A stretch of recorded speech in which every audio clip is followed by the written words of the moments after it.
Армысыздар, қадірлі қандастар. Бүгін мен мына ел ішінде ірткі салынып, елдің береке бірлігі кетіп бара жатқан айналамыздағы істер туралы өздеріңізге өз ойымды айта кетуді жөн көріп отырмын. Бұл дау-дамайдың, ел ішінде басылмайтын дау-дамайдың негізгі себебі Серікжан Біләшұлында болып отыр. Осы жаңа жылдан бері қарай, 2020 жылдың жаңа жылдан бері қарай, ол ашық ақпаратқа шыққаннан бері ел ішінде жақ-жаққа, жік-жікке бөліну ағайындар арасында қайтадан басталды. Бұл қазақтың арасына алауыздық тудырып, әзір қоғамда адамдар бір-біріменен қарадай ала көздесіп, әкесі мен баласы, құдасы мен құдасы, дос-жаран, кластас дегендердің бәрі көршілер, бір-бірімен жау болып, осы дәрежеге дейін жетіп барды. Серікжанды жақтаушылар және Серікжанды жақтамайтындар. Бұл жерде Серікжанға көзсіз еретін топ бар. Бірталай адамдар бар. Оларға айтсаң сөз ұқпайды. Серікжанды батыр, қаһарман санайды. Айналайын, батыр санасаң сана, қаһарман санасаң сана, мейлі үйіне барып жатып ал, көсем көрсең. Ол өзіңнің шаруаң. Бірақ басқа адамның шаруасына араласпаңдар. Біз өз алдымызға, өз жайымызға заңды түрде тіркелген үйімбіз. Өз жайымызға жұмысымызды істеп отырмыз. Біз өзіміздің жұмысымыздан түсірген видеоларымыз, ақпаратқа шығарған әртүрлі жазбаларымыз қазір бүкіл әлеуметтік желімен жұмыс істеледі. Әлеуметтік желіге салынған біздің түрлі ақпараттарымызға қазір осы Серікжаншылдар, немесе Серікжанға көзсіз табынғандар, Серікжанның айналасындағылар үлкен кедергілік алып келіп отыр.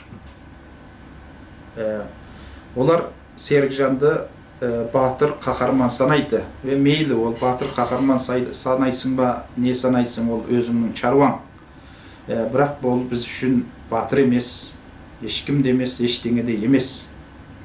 Өздеріңіз білесіздер, 300 адам соттың сыртында чулап тұрған кезде, ол ішінде келісімге келіп, сол адамның сенімін селге кетіріп, сатып, Тоқаевқа рахметін айтып отырып шыққан адам келісімге келді. Ол біз үшін батыр емес, ешқашанда. Ешқайсыларыңызда біз сияқты қорғаған жоқсыздар, сол Серікжанды. Біз қорғадық, ұсталған күннен бастап, бостандыққа шыққанға дейін, шыққаннан кейін де қорғадық. Бірақ барлығында өзінің тұрақсыздығы, екіжүзділігі біздің арамызды алыстатты. Ол барыстағы істердің бәрі біздің өзімізге анық. Тұра бізге қара чаптайсыздар, қара жабасыздар, сатқын. Сатқын деген кім? Сатқын деген халықтың сенімін ақтай алмай, халықтың ар ұжданын, намысын сатқан адамды сатқын дейді. Сатқынның кім екенін саналы жұрт, көзін чел баспаған жұрт өз-ақ біледі. Енді ол жерден келісімге келіп шығып, енді арнаулы түрде заказбенен арандатуға өткендігін мына бір айдан бергі уақытта көздеріңіз көріп отыр. Серікжан бостандыққа шыққаннан бері қаншама арандатулар жасады. Оның бәрі әлеуметтік желіде тұр. Сонда да Серікжаншылдардың көзі ештемені көрмейді, талдау жасау қабілеттен мүлде айырылған. Құлдық сана басы бүтін кіріп кеткен. Олар ештеңе ойлай алмайды, ойлауға қабілеттері де жетпейді. Әйтпесе бостандыққа шыққаннан бері қарай қазақтың көк туын қорлады. Екінші рет Керей менен Найманның ортасына от жақты. Одан кейін Димашқа тиісті, қазақтың зиялыларына тиісті, молда имамдарға тиісті. Осының бәрі Қытай мәселесін көтеруге ешқандай қатысы жоқ дүниелер. Қытай қазақ мәселесін көтереді екен, көтере беруге болады. Оған керегі не? Оған керегі нақ, шындық, дәлел, факты. Зардап шегушілердің ақпаратын шығар. Болды. Мен бұрында айтқам, қазірде айтам. Қытай қазақ мәселесін 5 адам отырып, жанды, шындық дәлелдерменен көтеру керек деп. Бұдан кейін де пікірім сол. Ол айналаға адам топтаудың, халықты жік-жікке бөлудің, араздастырудың не қажеті бар? Бұл жерде біздің билікке де айтарымыз анық, елдің арасын жік-жікке бөлу, арандату ол билікке ұнап отырғандығы бесенеден белгілі болып отыр. Серікжанның осындай арандату әрекеттерін қолдап отыр. Осы арандатушылықтың аяғы неге соғып жатқанын көзқарақты жұрт біліп отыр. Осының бәрі. Ары қарай өз саналарыңызға салып, сараптауларыңызды. Біреуді кінәлаудың алдында, болмаса біреуге шексіз сенудің алдында өз миыңызбен, өзгенің миы емес, өз басыңызбен, өз ойыңызбен сараптауларыңызды үміт етеміз. Бізге пікіріңіз болса, ашық айтыңыз. Сіз пәлен жерде пәлен істеп қойдың, түген жерде түген істеп қойдың деп. Әлеуметтік желіде біздің түрлі ақпарат таратуымызға және біздің бет-беделімізге нұқсан жететін әрекеттерден абай болыңыздар, сақ болыңыздар. Оның ешкімге де керегі жоқ. Біздің абыройымыз, ар-намысымыз сіздің жамандауыңызбен, қаралауыңызбен, жалалауыңызбен өзгермейді. Оның ешқандай да қажеті жоқ. Өз күнәңіз өзіңіз арқалай бересіз ары қарай. Біз ар алдында, қазақ деген халықтың алдында бетіміз жарық. Ешқандай күнәміз жоқ. Біз ештемеге қол қойғанымыз жоқ. Біз ешкіммен келісімге келген жоқпыз. Біз ұлтты сатқан жоқпыз. Өзін сенген, артынан ерген адамды сатқан жоқпыз. Біз тек арымызбен алтындай халқымыз үшін жұмыс жасап келе жатырмыз. Бұдан кейін де осы жұмысымыз жасай береміз. Біздің айтарымыз Серікжанға және Серікжанның артынан ерген Серікжаншылдарға арандатуды тоқтатып, елдің берекесін алмауды үміт етеміз.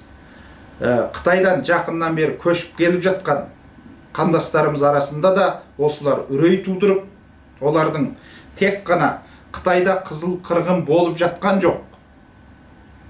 Немесе Қытайда қыз келіншектердің ар-намысы тапталып жатқан жоқ деген сөздер үшін сен қытайшылсың, сен Қытайдың шпионсың деп оларға үрей салып, олардың мына Қазақстан қоғамына келіп емін-еркін үйлесіп кету үшін, алаңсыз өмір сүру үшін үлкен қиындықтар туғызып жатыр.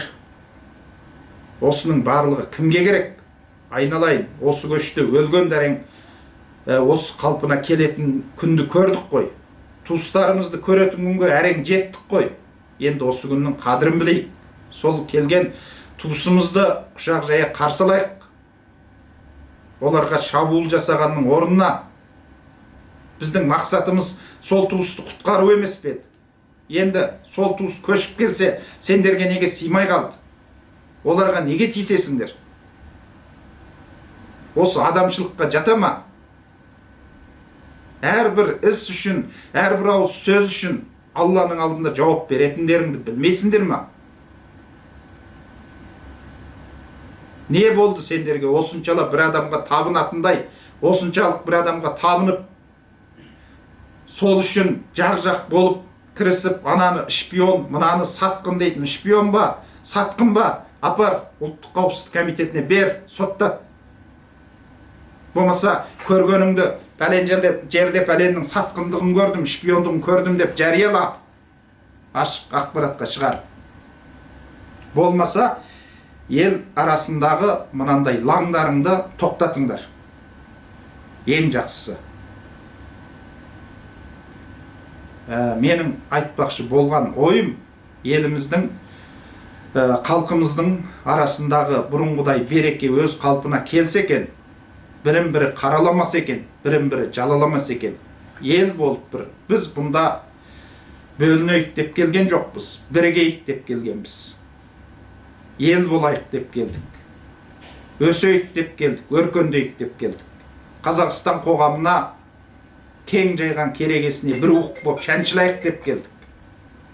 Осы елге еңбегімізді өткізейік деп келдік. Бірдеме алайық деп келген жоқпыз, есемізді қосайық деп келдік. Қазақ болып бірігіп, әлемде қуатты ел құрайық деп келдік. Біз ешқашан бөлінуге келген жоқпыз. Қайталап айтам, біз бірігуге келгенбіз. Арамыздағы арандатушыларды аластайық, бірлігімізді арттырайық. Сау бол ағайын.